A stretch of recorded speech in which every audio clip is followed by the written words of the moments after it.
another tips video for you guys.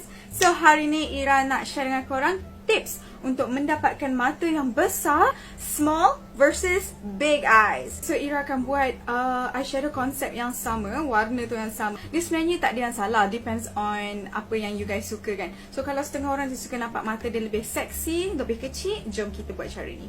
Letak je eyeshadow macam korang letak macam biasa tu dekat atas tu. Of course lah, jangan lupa blend.